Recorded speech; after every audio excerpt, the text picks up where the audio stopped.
Salut la compagnie, alors on se retrouve ici avec Marlène. Bonjour Marlène. Bonjour. Alors on va parler d'un sujet d'agrivoltaïsme. On vient d'en discuter avec Jean-Michel Lamotte. Pour introduire le sujet, on va passer directement à ce que j'ai expliqué avec lui, ou plutôt ce qu'il m'a expliqué sur le sujet et l'intérêt de la chose. Et puis on revient tout de suite ici avec Marlène pour compléter et je vais lui poser des questions. Allez, on regarde déjà Jean-Michel. On a 2 captages d'eau potable qui sont impactés par nos pratiques agricoles, donc en l'occurrence celle du maïs, puisqu'on fait beaucoup de maïs. D'accord.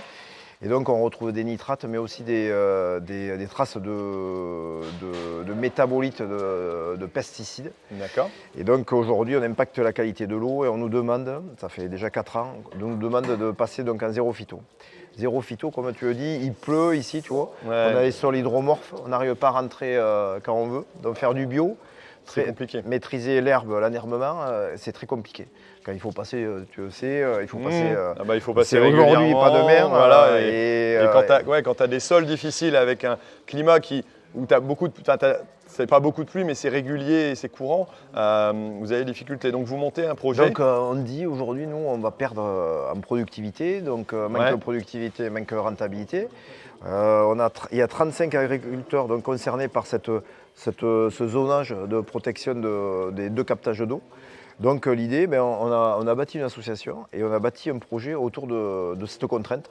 Donc une contrainte, essayer d'en faire une solution, une opportunité, enfin continuer à créer de la valeur sur cette zone.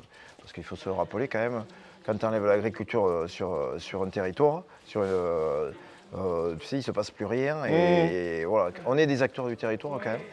Et donc, il fallait qu'on trouve une solution. Donc, pérenniser le revenu, c'était quand même ça. Le revenu, pérenniser les exploitations agricoles, les rendre transmissibles. Donc, on dit, on va mettre sur 1400 hectares donc, de ce zonage pour protéger l'eau. On va poser 700 hectares de panneaux solaires et faire de nouvelles cultures.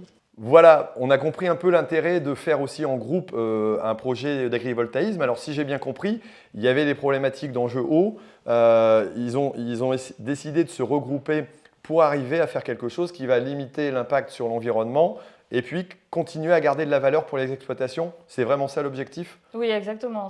L'objectif, c'est de protéger le captage d'eau potable tout en maintenant l'activité agricole sur le secteur couplé à de l'énergie, à la production d'énergie photovoltaïque. Alors techniquement, comment ça se passe? Un projet d'agrivoltaïsme, il se place, j'allais dire, en créant toute une zone, en déposant des permis, en créant une infrastructure électrique? Comment? Oui, c'est ça. En fait, c'est des permis de construire qui sont déposés en fonction des parcelles, parce que ce ne sera pas tout concentré.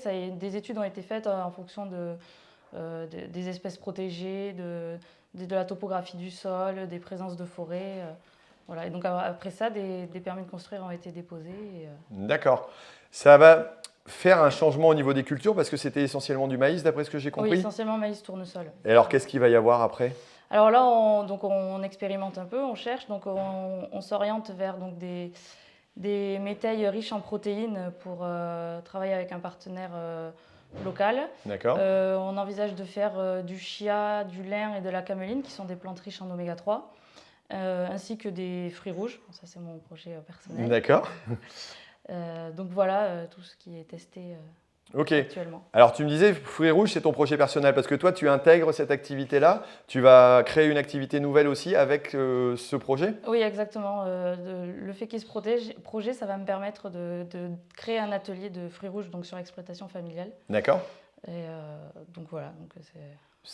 Pour toi, c'est plutôt bénéfique oui. d'arriver à, j'allais dire, rentabiliser et avoir une garantie au niveau de la vente de l'électricité, mais aussi de pouvoir développer d'autres projets en parallèle, quoi. Exactement, et puis ça permet de sécuriser. Par exemple, je vais parler pour mon cas, les fruits rouges, ça met 3 ans avant d'entrer en pleine production. Donc le fait qu'il y ait des panneaux, ça permet de sécuriser une base pour nous permettre justement après d'expérimenter, de chercher de nouvelles cultures, d'utiliser de nouvelles technologies aussi, parce qu'on envisage de travailler avec de la robotique. D'accord. De travailler avec des sondes capacitives pour gérer l'irrigation. C'est aussi une adaptation du système d'irrigation. Ici, c'est essentiellement des pivots et des enrouleurs. Et sous panneau, ça va être plus compliqué. Voilà, donc on cherche à faire du goutte à goutte ou des sprinklers de plus petite taille qui passeraient sous les panneaux. Ok, alors c'est comment techniquement? C'est des planeaux qui vont être implantés sur un piquet, ils vont être rotatifs, ils vont regarder le soleil Oui, comme un c'est tournesol ça. ou... Exactement, c'est Ouais. des pieux, ils sont à 2,50 m de haut et c'est des tables qui sont orientées en fonction du soleil. Ils sont écartés de combien? Alors de pieu à pieu, il y a 9 mètres et quand les panneaux sont à plat, il y a 5 mètres de panneau à panneau. D'accord. Ça veut dire que des engins agricoles peuvent passer entre Oui, deux? tout a été calculé justement pour permettre un passage des matériels. Même une agricoles. moissonneuse-batteuse? Exactement. D'accord. Bon, il ne faudra pas dépasser les 9 mètres. Voilà, c'est ça. Il faut pas. Là, au niveau coupe, on pourra pas changer. Non, c'est du matériel qui existe déjà ici dans l'écuma et qu'on a. D'accord. Qui serait- Concrètement, ça va permettre, alors toi pour ton cas, réellement de viabiliser l'exploitation et de pouvoir rester, j'allais dire, dans le secteur avec de la production locale. S'il n'y avait pas eu ça, qu'on vous avait dit, ben voilà, il y a un enjeu haut, vous ne pouvez plus cultiver, qu'est-ce qui se serait passé ici? Bah, je pense qu'ici, donc faire du bio, c'est très compliqué vu que Ouais. les sols gardent bien l'eau. Donc, On en a pour parlé avec intervenir Jean-Michel, c'est mécaniquement, compliqué, c'est ouais. compliqué. Mmh. Donc je pense que s'il y avait pas, si on n'avait pas ce projet-là, on aurait de la déprise agricole. D'accord. Enfin, les parcelles seraient plus cultivées. Enfin, ce D'accord, serait ouais, plus on possible. aurait mis je sais pas quoi, Des un ronces. couvert dessus, des ronces. Ouais, D'accord. ronces. La culture de ronces, c'est pas très rentable a priori. Ah ben, on peut faire du miel de ronces. Ah bon, d'accord, ça c'est On peut déjà installer ça, des mais bon. apiculteurs, Ok. C'est aussi un projet. Bon, ce qui n'empêche pas d'installer, j'allais dire quelqu'un, je sais plus comment on dit, qui fait des abeilles, Les apiculteurs. un apiculteur. Pff, ça y est, je suis trop fatigué. Ça n'empêche pas d'intégrer un mais- apiculteur éventuellement dans le projet, quoi. Oui, mais ça y est, dans le projet aussi. Ça y est Actuellement, aussi. il y a des gens qui sont intéressés pour s'installer en apiculture. Et alors, la vision, j'allais dire, parce qu'il y a toujours une question d'acceptabilité, la vision, j'allais dire, des voisins, localement, au niveau des, je suppose que vous avez dû avoir des administrations, voire des communes, ça donne quoi? C'est compliqué à expliquer ou il y a il y a un bon accueil? Je pense qu'il y a plutôt un bon accueil. Après, bon, il y a toujours des gens qui sont un peu réticents et qui ont peur que ça devienne une artificialisation des sols et Ouais. qu'il n'y ait pas vraiment d'agriculture dessous. C'est toujours la question. Mais ce que nous, on leur dit, c'est que vraiment, nous, ce qu'on veut, c'est maintenir notre activité agricole. C'est notre revenu, c'est notre passion, c'est notre métier. On n'est pas là pour faire de l'énergie renouvelable. Nous, ce qu'on veut, c'est vraiment continuer à vivre de notre travail et de notre passion. Donc, Voilà. on fait de la concertation, on communique beaucoup, on en parle autour de nous, on essaye d'expliquer le pourquoi du comment. Je pense que c'est plutôt bien pris. Enfin, Plutôt bien perçu. Oui, voilà, c'est un projet Vous n'avez pas eu innovant, d'attaque frontale ou Pour de le gros moment, problèmes ça va. Ok, non, parce que l'acceptabilité, c'est important Oui. aussi d'être bien dans son environnement et puis d'arriver à le montrer, parce que c'est vrai que ça va faire des changements forcément Oui. visuels. Oui. Après, voilà, donc il y a eu de la concertation qui a été faite, il y a des ateliers qui ont été réalisés donc avec des chasseurs, D'accord. avec les riverains, pour essayer d'adapter ces panneaux pour que ça bouscule le moins possible l'activité de chasse, la vue des riverains. Donc il y a des haies qui vont être mises en place, donc ça D'accord. va recréer de la biodiversité D'accord. aussi. Pour les chasseurs, voilà, tout a été fait pour maintenir les couloirs de chasse. D'accord, donc il y a eu C'est beaucoup vraiment de conversations. Oui, c'est un projet de 35 agriculteurs, mais qui est vraiment fait avec tout le secteur.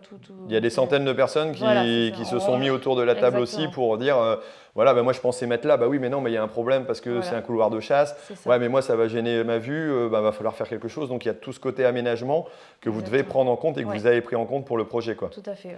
Ça va se mettre en place quand? Là, on a déposé les permis de construire, donc on attend Vous attendez les résultats? Donc ce sera pour juin normalement. Et après, bah, si c'est accepté, le temps des travaux, les travaux commenceraient fin 2024, début 2025. il me D'accord. semble, et on pourrait exploiter en 2026. D'accord. Et le projet, il a démarré quand? En 2019. 2019. Donc ouais, ça fait quand même une amplitude Oui, voilà, de entre temps le qui est moment importante. où on construit et où ça va être mis en place, oui, c'est très long. Ok, ok. Bah écoute, merci beaucoup pour cette présentation. C'est vrai qu'on voit que bah, si on veut pérenniser des exploitations dans un secteur, dans des endroits où c'est compliqué au niveau culture, bah, on peut trouver des solutions. Ce pas des solutions qu'on va adapter dans toutes les grandes plaines et Non, là où oui. il n'y a pas de problématique. Mais je pense que dans ces endroits-là, il y a vraiment un intérêt. Alors je sais que, par exemple, dans le Loiret, dans des terres très pauvres, ils vont essayer, par exemple, d'implanter plutôt des bergers avec des moutons. Et passer de terres qui sont incultes à des terres qui vont être utilisées et entretenues, en plus avec un berger qui va s'installer. Voilà, c'est aussi des choses qui créent de l'activité, en plus de créer un peu de valeur et de garantir aussi à l'agriculteur de vivre correctement, quoi. Ok, et ben écoute, merci beaucoup Marlène pour cette présentation. Merci. Si ça vous a intéressé, ben, renseignez-vous sur l'agrivoltaïsme. Vous avez un site, un compte Sur le site Colidé, sur Internet, D'accord. on peut retrouver toute la concertation et toutes les démarches qui ont été... Ok, bah on mettra les liens ici en dessous. Merci Marlène. Merci. Merci à vous d'avoir suivi. Et puis, n'hésitez pas à aller jeter un œil et puis mettre un commentaire si vous en avez. Et on se retrouve pour d'autres vidéos pour parler aussi d'autres sujets agricoles pendant ce Tour de France en tracteur qu'on est en train de clôturer pour l'année 2022. Allez, à ciao, merci. Au revoir. Au revoir.